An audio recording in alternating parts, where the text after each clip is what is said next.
बड़ी अंतर्राष्ट्रीय खबर नहीं हो सकती दोस्तों। बांग्लादेश की पूर्व प्रधानमंत्री शेख हसीना को वहां की एक अदालत ने फांसी की सजा सुनाई है। वो शेख हसीना जो इस वक्त भारत में शरण लिए हुए हैं।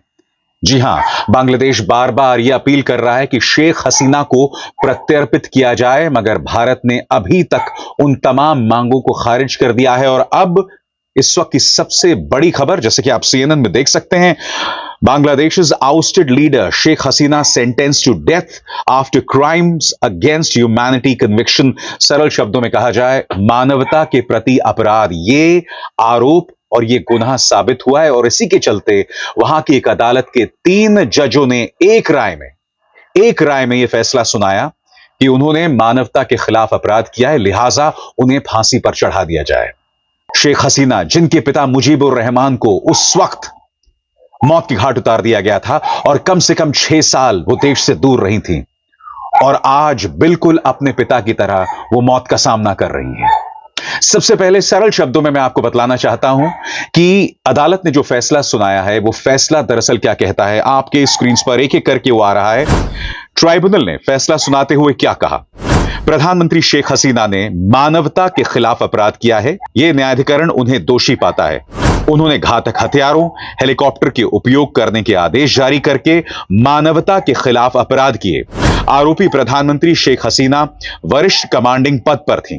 Inspector general of police IGP Chowdhury Abdullah Al Mamun गवाह बन गए थे और उन्होंने पूरा खुलासा किया था। सबूत देने के लिए उन्हें माफ कर दिया गया है। उनसे एक गवाह के रूप में पूछताछ की गई। आईजीपी के अपराध के लिए मृत्युदंड का प्रावधान है, लेकिन उसके खुलासे को ध्यान में रखते हुए हम उसे दोषी ठहराते हैं और उसे कम सजा देते हैं। और इस वक्त बांग्लादेश में माहौल अफरा तफरी का है दोस्तों, जबरदस्त अफरा तफरी का है। उनके बेटे कह रहे हैं कि मैं इसका विरोध करूंगा। उनके बेटे ये भी कह रहे हैं कि अगले चुनाव जो होने वाले हैं, और अगर अवामी लीग को चुनाव नहीं लड़ने दिया गया तो बांग्लादेश की सड़कों पर खून बहेगा। इस वक्त वहां हालात कितने तनावपूर्ण हैं, आपके स्क्रीन पर सीएनएन क्या कह रहा है। हसीना के फैसले को लेकर बांग्लादेश में हिंसक माहौल है। सरकार ने हाई अलर्ट की घोषणा कर दी है। राजधानी ढाका में 15,000 पुलिस कर्मियों को तैनात किया गया है। इन्हें हिंसक प्रदर्शनकारियों पर गोली चलाने का आदेश दिया गया है। शनिवार देर रात से रविवार सुबह तक ढाका में 2 बसों को आग लगा दी गई। फैसले के बाद हिंसा और बढ़ने की आशंका को देखते हुए देश भर में सुरक्षा व्यवस्था कड़ी कर दी गई है। इंतजार कीजिए दोस्तों, मैं आपको बतलाने वाला हूं कि उनके बेटे क्या कह रहे हैं, मगर हम सबकी याददाश्त बहुत कमजोर होती है, लिहाजा मैं आपको बतलाना चाहता हूं कि शेख हसीना को भारत में क्यों शरण लेनी पड़ी थी। मैं आपको वो मंजर दिखाना चाहता हूं जब उनके खिलाफ बगावत की आवाज बुलंद हुई थी। एक एक करके दोस्तों, सबसे पहले दोस्तों आपके स्क्रीन पर इस वीडियो को देखिए, पूरे स्क्रीन पर इस वीडियो को देखिए। आप देख सकते हैं कि बांग्लादेश के जनक, उनके राष्ट्रपिता, उनकी जो मूर्ति है, उनकी जो तस्वीर है, उसे किस तरह से तबाह किया जा रहा है। और ये अपने आप में बहुत कुछ कह रहा है दोस्तों। ये अपने आप में एक ऐसी तस्वीर है जो निहायत ही शॉकिंग थी, क्योंकि मुजीबुर रहमान राष्ट्रपिता कहे जाते थे।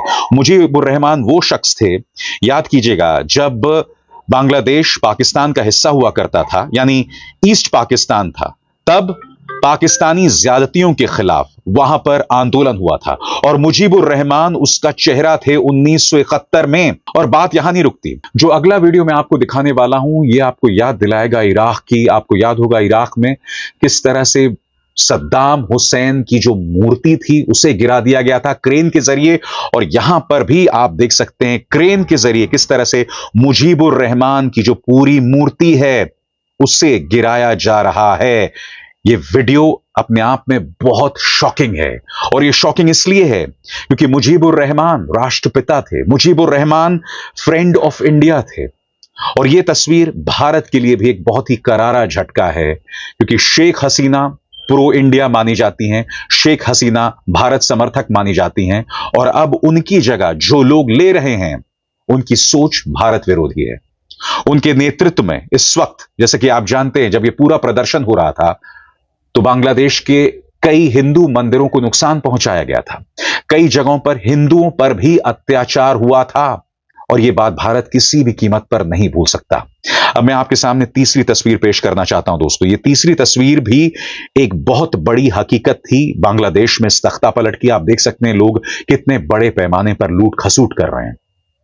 जी हां, इस तरह की तस्वीरें भी लगातार बांग्लादेश से सामने उभर कर आई, जब लोग जो हैं आंदोलन की जगह इस तरह की लूट खसूट कर रहे थे। और अंत में दोस्तों, ये वो तस्वीर है आपकी स्क्रीन पर जो सही मायने में बांग्लादेश के तख्ता पलट को एक तस्वीर के जरिए रिप्रेजेंट करती है, उसे पेश करती है। इस बीच उन्हें फांसी की सजा सुनाए जाने पर बांग्लादेश की पूर्व प्रधानमंत्री की पहली प्रतिक्रिया भी आ गई है। शेख हसीना ने इस फैसले को कानूनी मजाक बताया और कहा कि यह पूरी तरह राजनीतिक बदले की कार्रवाई है। उनका कहना था कि ट्रायल पक्षपाती था और उन्हें अपनी बात रखने का न्यायपूर्ण मौका ही नहीं दिया गया। हसीना ने इंसानियत के खिलाफ अपराधों के सभी आरोपों को झूठा बताया। उन्होंने चुनौती भरे अंदाज में कहा, मुझे परवाह नहीं, जान अल्लाह ने दी है वही लेगा। उन्होंने पेश किए गए सबूतों को भी खारिज कर दिया और इंटरनेशनल क्राइम्स ट्राइब्यूनल को कंगारू कोर्ट बताया। हसीना ने बांग्लादेश से निकाले जाने और भारत में शरण लेने की मजबूरी पर दुख जतलाया। उन्होंने अपने परिवार के ऐतिहासिक घर को ढहा दिए जाने का भी जिक्र किया और आरोप लगाया कि मोहम्मद यूनुस की अगुवाई वाली अंतरिम सरकार ने अल्पसंख्यकों यानी हिंदुओं और लोकतंत्र पर राज्य प्रायोजित हमला कराया। अपने बयान में उन्होंने साफ कहा कि वो इस राजनीतिक साजिश से तैयार किए गए फैसले के आगे झुकने वाली नहीं है और ऐसे ट्रायल को भी नहीं मानती जिसे वो पूरी तरह से धांधली वाला बताती हैं। शेख हसीना के बेटे उग्र हैं। उन्होंने कहा कि अगले साल चुनाव होने वाले हैं और आवामी लीग को इससे दूर नहीं रखा जा सकता। और जाहिर सी बात है कि उनकी मां को जो फांसी की सजा सुनाई गई है वो इसका भी विरोध कर रहे हैं, क्योंकि इस वक्त जैसा कि मैंने आपको बताया कि रविवार को कई जगहों पर हिंसा हुई। आवामी लीग के समर्थक सड़क पर थे और वो इसका विरोध कर रहे थे। उनके बेटे का क्या जवाब है आपके स्क्रीन पर। रविवार को हसीना के बेटे ने रॉयटर्स से कहा कि अगर उनकी पार्टी पर लगा बैन नहीं हटाया गया तो उनके समर्थक अगले साल होने वाले चुनावों को रुकवा देंगे।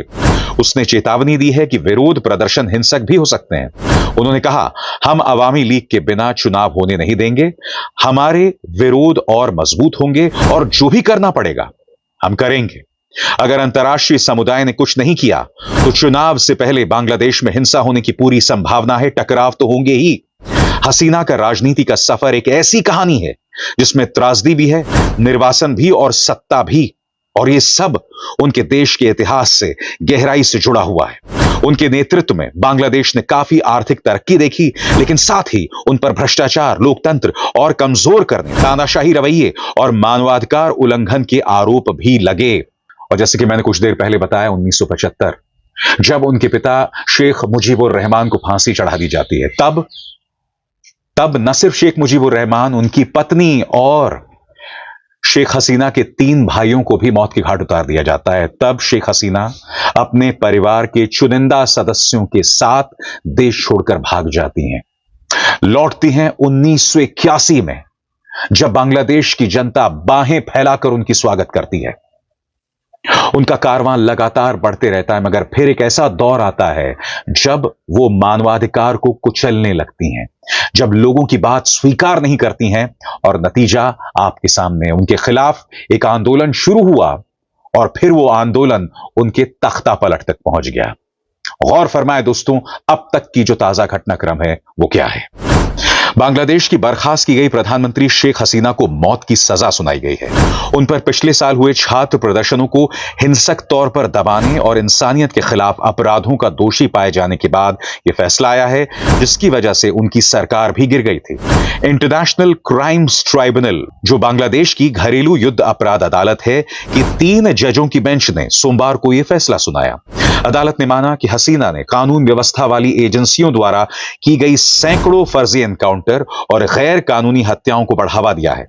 जैसे ही जजों ने फैसला सुनाया, कोर्ट रूम में मौजूद पीड़ितों के परिवारों ने तालियां बजानी शुरू कर दी। छात्रों को लेकर यह प्रदर्शन शुरू हुआ था दोस्तों, यानी कि बांग्लादेश का जेन जी मैदान में है। और यही वजह है दोस्तों, जब जेनजी शब्द का जिक्र भारत में किया जाता है और राहुल गांधी इसका जिक्र करते हैं, तब सरकार और गोदी मीडिया उन पर प्रहार करता है। क्योंकि चाहे नेपाल हो चाहे बांग्लादेश, इन दोनों जगहों पर वहां पर जो तख्ता पलट हुआ है, वो तख्ता पलट किया है वहां के युवाओं के मुद्दों ने। क्योंकि आज की तारीख में शेख हसीना को फांसी की सजा क्यों सुनाई गई है? वो इसलिए सुनाई गई है क्योंकि शेख हसीना ने जो छात्रों को लेकर प्रदर्शन चल रहे थे, उसे हिंसक तौर पर कुचलने की कोशिश की थी। इसके अलावा समानांतर तौर पर मानवाधिकार के हनन को लेकर उनके खिलाफ ढेरों केसेस चल रहे थे। स्वाभाविक सी बात है, एक एक करके उनके गुनाहों का हिसाब हो रहा है और परिणाम आपके साथ है। भारत के लिए चुनौती बहुत मुश्किल होने वाली है दोस्तों, और मैं आपको बताता हूं क्यों। क्योंकि इस वक्त शेख हसीना भारत में शरण लिए हुए हैं, भारत में एक सुरक्षित स्थान में है। मैं आपको याद दिलाना चाहूंगा, जब शेख हसीना एक विमान में सवार होकर भारत आई थी, तब उनका विमान गाजियाबाद के हिंडन में